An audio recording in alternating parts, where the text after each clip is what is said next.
Hello, welcome to Influencers, where we bring you the people that influence our city, our state, and our community. Today, I'm honored to have President of WGU University, Spencer Stewart. How are you? I'm doing well, Peter. Thanks so much for having me on your show. Oh, no, it's a pleasure to have you. Tell us about yourself. Yeah, where to begin? Yeah. So I grew up here in Southern Nevada, in Las Vegas, attended elementary school, high school. I really loved this community. Went away for a few years to college and other things, but then ultimately made my way back to Las Vegas and have been in the higher education space since then. Wow. And tell me, who's had the greatest influence on you, both personal and career-wise? Oh, that's a great question. I think my go-to response would have to be my parents and my grandparents. I'm fortunate to have wonderful parents, wonderful grandparents on both sides. And that's a beautiful thing. It is a beautiful thing, and I would suspect that most people would probably go to their parents or their grandparents. But I remember growing up, just life lessons and having great parents, grandparents helping me navigate some of the challenges and difficulties of life, just kind of the natural growing pains that we all experience. They were just great advisors. Yeah. And continue to be an influence on you? Oh, absolutely, absolutely. My parents left the state for a number of years, but they came back a few years ago, and so it's nice to kind of reconnect. And I'd be remiss if I didn't say my in-laws as well. I know there are a lot of jokes out there about the in-laws. I love my in-laws. But I have wonderful in-laws, and they're such great examples of public service and civic mindedness. Wonderful. And your journey in the education world, what led you there, and why do you continue there? I think I kind of stumbled into it, Peter. I don't know if that's how most people ended up in their chosen profession, but I kind of stumbled into it. I remember my senior year in college. I wouldn't say it was a misguided senior year. You know how senior years can get, but I remember sitting for an elective course called the philosophy education, and I was not an education major, but this seemed really interesting to me, and it was this course that kind of opened my mind to education, the power of education. And I remember having to do a capstone for this particular course, and it led me to this conversation that was starting in Southern Nevada about starting this new 4-year public institution. I thought, well, this would be a wonderful capstone project, and so I kind of got involved that way. Wow. And the journey to become president of WGU? I think I also stumbled into that. You're stumbling. I am. But it's this wonderful circuitous route. And so as I look back at it now, perhaps it wasn't so much a stumble as just kind of the scenic route to get to this particular point. But this institution that I mentioned during my senior year, that ultimately grew to become Nevada State College. And so it was wonderful getting in, so to speak, on the ground floor at Nevada State and experiencing this microcosm of higher education, because I think Nevada State, especially in this geography, represents where America is going, and to some degree represents where higher education is going or should go. I believe that. I believe that. More with Spencer Stewart in a moment.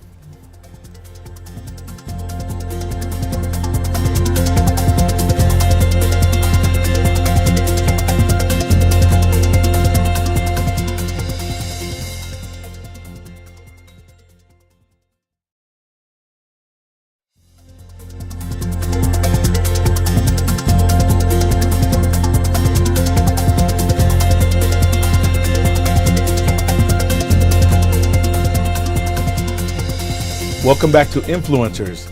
Here today with WGU Spencer Stewart. Spencer, tell us what a university president does that maybe people don't know. Oh, it's a great question, Peter. I think being a university president or chancellor brings a lot of different needed competencies to it. On some days it's needing to be, an inspirational speaker or a leader. Other days it's really trying to bring that corporate business acumen to the job, and other days it's kind of being that folksy small town mayor. Other days it's trying to bring all three of these together. And so it's trying to lead, a disparate group of individuals towards a common cause or a common goal. One of the things that I've been really impressed by at WGU is this desire to move everyone in the same direction. And in order to do that, it really is understanding the why. The why. The why of what we do. Right. And this is a wonderful thing within the higher education space, because the why of what we do truly impacts the lives of our students and graduates. And when you can be purpose-minded like that, every day, no matter how challenging or difficult some of the big issues that we wrestle with, they become insignificant when you put it in context to the why and how I like to say, changing not just individuals, but entire family trees. Right. Share with us a little bit about your philosophy in education and how you put that into your day-to-day work. Yeah, it's a great question. And education today really is the primary currency with social advancement, and that is more true today than it was yesterday or 10 or even 20 years ago. Education is absolutely key. And so as educators and administrators, it's making sure that we equalize access to education. We really try to democratize it. I mean, if we look at our country, if we look at the history of our country and internationally as well, I think times where we see prosperity are the times where there are very little barriers to education, where it's not so much about the privileged few who can get access not just to learning, but to great learning. But it's also for those that come from low and middle class backgrounds. And I think as a country, that's where we need to go. If we look demographically, it's providing more access to individuals irrespective of class or race or ethnicity or gender. That's where we need to go as a country, and that's why I'm proud to be employed by Western Governors University, because that is the mission of WGU. And those are investments in our community and in our youth, and those pay dividends. Absolutely they do. We know this. Absolutely. We know this. Yeah. How can students take more advantages of opportunities that are out there in the education? Like if you were a young person today, kind of not being able to figure out where they should go next, where should they be going? Yeah, it's a great question. And so I have to rewind the tape a little bit to my upbringing and some of the lessons that I may have learned, or things that now that I know today I would have done differently. I think we all have these thoughts. And so as a young person growing up today, I would encourage them to really seek out good advice from their older peers, parents, grandparents, co-workers. Yeah. Today, in fact, there was a recent study that came out in terms of where people go to for good advice. We all get advice, but there's a difference between advice that we get and advice that we listen to. That's right. And this report said that advice that we not only get but listen to comes primarily from our coworkers, those in the workplace. That's right. And so today, many of us are juggling obligations, 24/7 obligations. It's work, it's family, it's civic responsibilities. I think it's tapping into that wonderful resource at work, asking our coworkers, hey, how did you do this? That's right, sharing information. That's right. We'll be back with more with Spencer Stewart in a moment.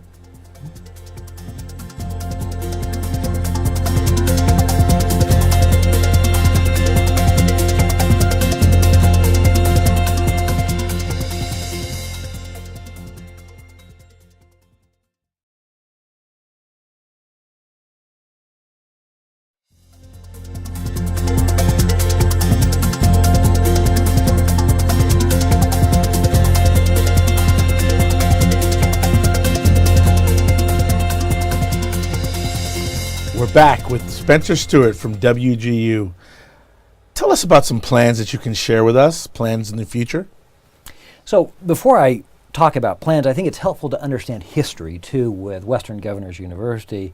Some of your viewers may know that WGU was started over 20 years ago by 19 U.S. governors. And there was a bit of courage that these governors employed to start this university. The whole idea, Peter, was how do we create a university that can scale, that can meet the needs not only of the respective states that make up WGU, but this country as a whole. The first students started enrolling in 98, 99. The first graduates came out in 2000, 2001. And it really started to take shape. And then it took off. So much so that today, across the country, there are over 110,000 currently enrolled students. Wow. It's been one of the fastest growing private, nonprofit, non-denominational universities in the country, with about 130,000 graduates within about a 20-year period. Those are some very dramatic numbers. Yeah. And I think the idea, and it's not so much that growth is the objective, access is the objective, and wanting to create a better life, a better pathway for our students and graduates. And so as we think about the next 5 years, it's looking at where the first 20 years, what happened during the first 20 years, and I think we're going to see much more dramatic growth and improvement over the next 5 or 10 years than we saw in the first 20 years.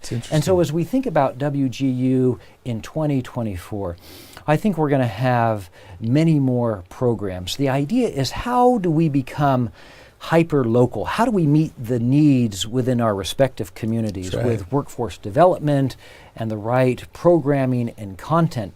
Because today, I read a great report, the term for the last few years has been lifelong learning, right? We all need to be lifelong learners. But with the advent of technology and automation, it's now about lifelong employability. Yeah. And so how do we do that? And I think that really has to inform all of our program development, such that we have to get rid of this mindset that you only go to school for 4 years and then you're done and that's going to serve you for the rest of your life. No. We're past that. Yeah. It's thinking about how we develop those skills that are going to traverse every step within our career, whether that is in 2 occupations or 5 occupations, because today, individuals, I think on average, change careers about 6 to 7 times. Yeah, no doubt. And what about the community? How important is the community support? How active are you in the community? It's a great question, and Nevada has really embraced WGU Nevada as a community. When I came on board in June of 2015, I think we had about 800 students. We had a very instrumental governor with Governor Brian Sandoval. For him, this was very, very important. How do we create more access for the residents of Nevada? The business community has really gotten behind WGU Nevada, as have the education communities. In the Nevada system of higher education, we have articulation agreements with most of the institutions, work quite closely with them, because at the end of the day, Peter, it's not so much about the institution, it's about looking at what the right pathway is for that individual. Correct. Because just as individuals change careers 6 or 7 times, it's figuring out how we cobble together a really seamless pathway for these individuals, irrespective of where they start their education. We're talking education for a better community. We will be back with our last segment with Spencer Stewart in a moment.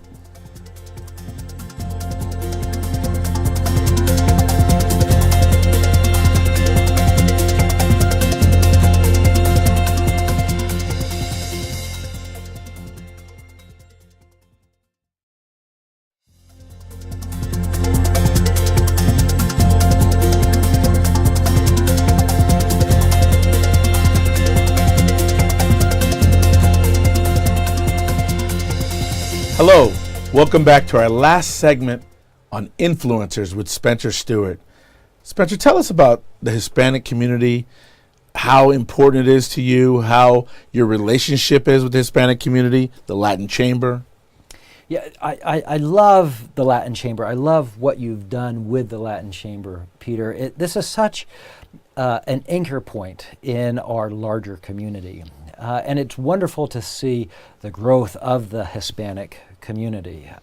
It really is shaping I think Nevada's destiny. Where this state goes, I think where the Hispanic community goes, so goes Nevada. It's having that kind of I agree. It's having that kind of impact, and the Hispanic community has been such a welcoming community. And I'm pleased to report that I think we have served the Hispanic community through WGU Nevada very, very well. I would agree with that. We still have a ways to go because education, I think improving the educational participation rate within the Hispanic community, within the African American community, Asian community, I think there's room for improvement. Nevada as a state, as you know, I think we have a ways to go with increasing the participation rate of all of our citizens with earning that credential of value. But it behooves us to really work closer together. The Latin community, the African American, all of these communities together. Yeah. So tell us about the next 3 years for you. If you can see the vision, what do you see in the next 3 years? Over the last 4 years, we've graduated close to 2,000 individuals. Undergraduate degrees, graduate degrees. We've got graduates working in classrooms across this state. We've got healthcare graduates working in hospitals and clinics. We've got business graduates on the Strip, in large corporations, in mid-sized corporations to the mom and pop organizations. And we have a lot of IT professionals. You'll recall we have 4 academic colleges. I can see us having additional programming within the next 3 years, programming that really meets the needs of our local community. I certainly could go into a lot of specifics as to what that looks like, but the bottom line is that we are serving more individuals. We are seeing our graduates succeeding. Some statistics that you might find interesting: about 95% of those employers that employ our graduates would hire another WGU Nevada graduate. They say over 90% of them say that our graduates meet or exceed their expectations. Wow. Over the next 3 years, I can see those student outcomes and employer outcomes improving. Those were important numbers. I thank you for sharing that. Oh, thanks. I want to thank Spencer Stewart for joining us today on Influencers, and I hope you've enjoyed today's episode of Influencers. Until next time, stay inspired and stay motivated.